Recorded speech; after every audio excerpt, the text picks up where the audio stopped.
Have you ever tried to explain your sensory challenges to a friend or family member, only to be met with a blank stare? Or worse, comments like, "Oh, everybody hates loud noises," or "You're just too sensitive." If that is your experience, you're not alone. I'm Melanie Lambert, occupational therapist and sensory coach.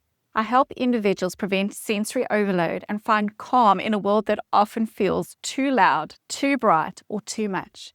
Today, I want to give you some practical ways to talk about sensory processing challenges so that people closest to you can actually understand and support you instead of leaving you feeling dismissed or misunderstood.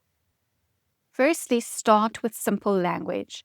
Most people have never heard of sensory processing disorder or sensory challenges. So instead of leading with clinical terms, start with everyday examples. For instance, instead of saying, "I have tactile defensiveness," you could say, "Certain fabrics feel painful on my skin, like sandpaper, even if they look soft." This makes your experience relatable and real. Secondly, use I statements. When talking about your challenges, frame them around your own experiences. Saying, "I feel really overwhelmed when there are lots of competing sounds, like at a restaurant," is much easier for someone to digest than, "You don't understand how bad it is." I statements lower defensiveness and help people empathize. Thirdly, paint a picture of what it's like. Sometimes the best way to explain is through analogy. You could say, imagine the radio is turned up really loud, the TV is blasting, and someone is trying to have a conversation with you at the same time. That's what a normal shopping trip can feel like for me. Where people can imagine it, they get it. Fourthly, share what helps, not just what hurts. It's not just about explaining the difficulties. Tell your friends and family how they can support you. For example, if we go out, can we sit somewhere quieter? Or, when I take a break, it's not me rejecting you, I just need a reset.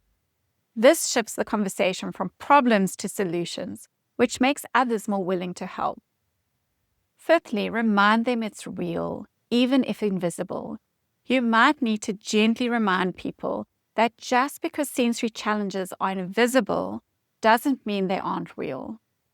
A good line could be, "You may not see what I feel, but it affects me every single day." That helps bridge the gap between what's hidden and what's lived. Lastly, be patient with them and with yourself. Here's the truth. Not everyone will understand right away.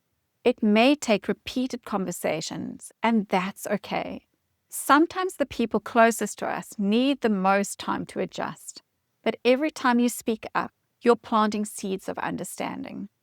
So next time you share about your sensory world, remember, keep it simple. Use relatable examples. Focus on your own experience and let people know what helps. You deserve to feel understood. And if you're ready to take the next step towards managing sensory overwhelm more confidently, I'd love to support you. I work with individuals just like you through one-on-one sensory coaching, helping you create practical, personalized strategies to prevent overstimulation, reduce anxiety, and feel more in control of your nervous system.